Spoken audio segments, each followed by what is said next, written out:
Hello दोस्तों और स्वागत है आपका मिस्ट्री माइक पर।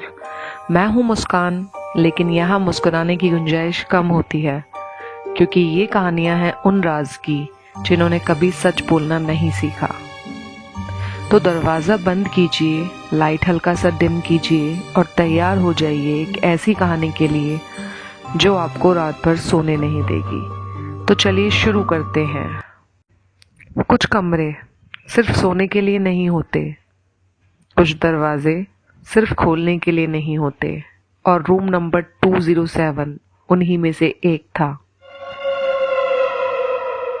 दिल्ली का एक कपल रवि और नेहा ने छुट्टियों पर जाने का प्लान बनाया।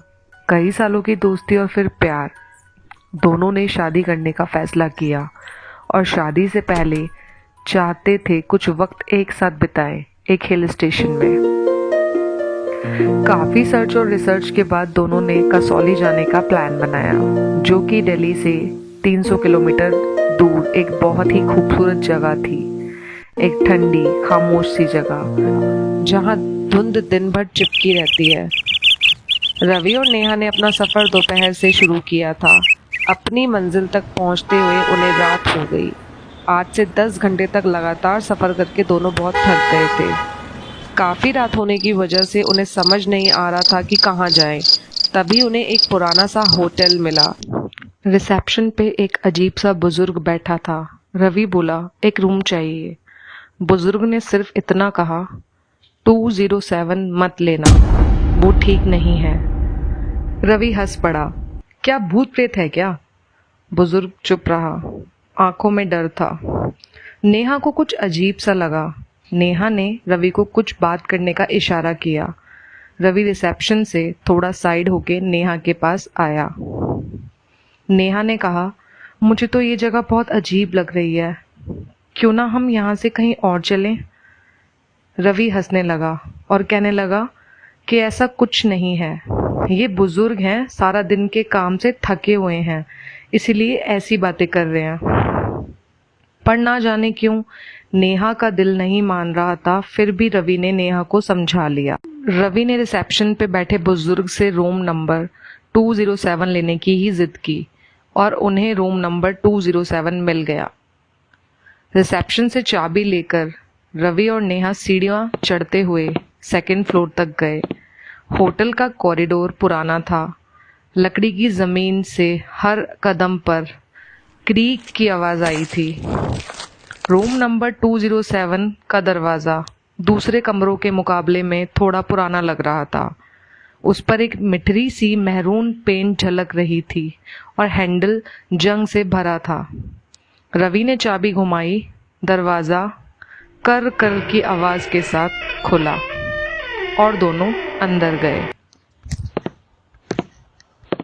कमरे के अंदर एक पुराना डबल बेड था, जिसका सिरहाना लकड़ी का कर्व्ड हेडबोर्ड था। उस पर कुछ अजीब डिज़ाइन बने हुए थे, जैसे किसी ने नाखुश चेहरा बनाने की कोशिश की हो।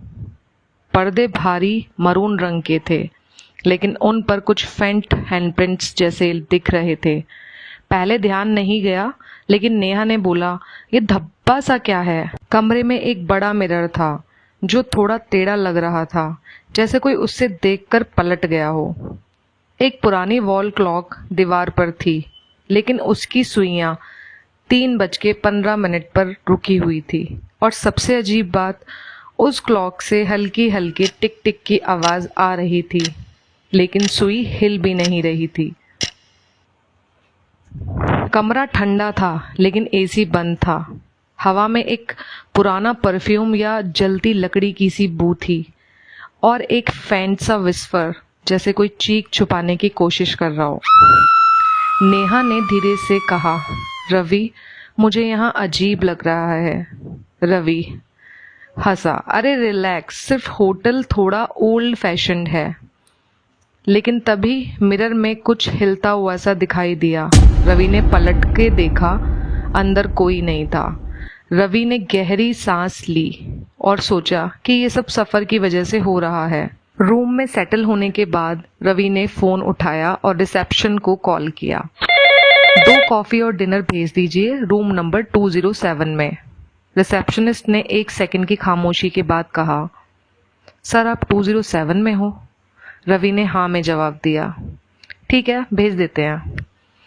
नेहा ने पूछा, क्या हुआ? वो अजीब सा रिएक्ट कर रहा था। रवि ने हंसी में टाल दिया, छोड़ो यार, ड्रामा कर रहा है। 15 मिनट बीत गए, फिर 30 मिनट। दरवाज़ा नॉक हुआ।